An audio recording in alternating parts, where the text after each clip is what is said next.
waajur yi xoolaat leen seen bopp ak ni ngeen di yaree xale yi. Imaginez juste une petite fille de 11-12 ans, innocente, curieuse, qui commence à se faire sa propre idée du monde. Elle sait lire, écrire, manipuler son téléphone et un jour, elle tombe sur le groupe WhatsApp de sa mère. Parce que comme vous savez, Sénégal ngay gis groupe femmes mariées boo xamante ni elle le crée uniquement dans le but de parler des sujets d'adultes. waxtaanu góor waxtaanu intimité rek kese moo leen ñor te foofu la ñuy partagé wante des stickers, des emojis chargés de sens mais très vulgaires. Genre vraiment trop adulte. Vous savez de quoi je parle. Yow nga am sa doom. Elle voit des images de femmes et des discussions qui n'ont rien à voir avec l'innocence de son âge. Des conversations où l'on banalise des sujets qu'elle n'est même pas prête à comprendre. Léegi sama question mooy, à ton avis, qu'est-ce qu'elle va en tirer? Comment va-t-elle interpréter ce monde de symboles, de codes et de comportements? Elle va certainement se dire que c'est normal, que c'est comme ça, que tout le monde fait ça. Que si ça passe dans un groupe de femmes censées être des modèles de respect et de valeur, alors que peut-elle attendre du reste du monde? Comment peut-elle comprendre ce qui est vraiment sain et ce qui ne l'est pas?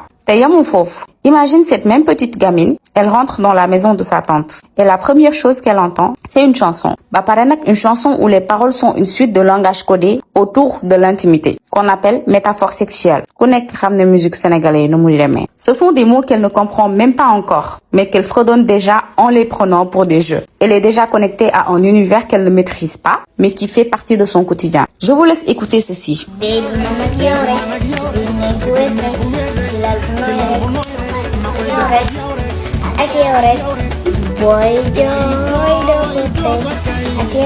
Tey su ma déggee ay xale yu xamagul dara di woy lii sama yaram yi dafay daw parce que tellement damay tiit ci suñu avenir réew, ci suñu aveniru rak, ci suñuy aveniru doom. Et encore ce n'est qu'un petit aperçu de ce qu'elle risque de voir sur les réseaux sociaux. Les parents, j'en parle même pas, tellement amatuñu sax jot pour yar seen doom yi. Et à cause de ça, ils ne voient même pas ce qui se passe devant leurs yeux. Ñenn ñi nag moom ñu ngi ci xew yi, ci tuur yi, ci anniversaire yi ak xawaare yi. Ils laissent leurs enfants souvent seuls avec leurs écrans. Bañ na ko sax ba léegi sa doom suy jooy wala nga bëgg mu sori la wala nga bëgg mu may la jàmm, sa téléphone nga koy jox pour mën a respirer. Mais nous sommes dans quel monde, s'il vous plaît? Ce téléphone qui est censé être un outil de communication et d'éducation devient un vecteur de dépravation. Ce groupe WhatsApp censé être un espace de soutien se transforme en une zone de partage d'images et de messages qui véhiculent des idées, des valeurs et des comportements que nous, en tant que société, ne voulons pas pour nos enfants. Et attention, cela ne signifie pas que les sujets intimes doivent être un tabou. Pas du tout, waxuma loolu. Mais je pense qu'elles doivent être abordées avec respect, éducation et responsabilité quand même. Et c'est à nous de protéger leur innocence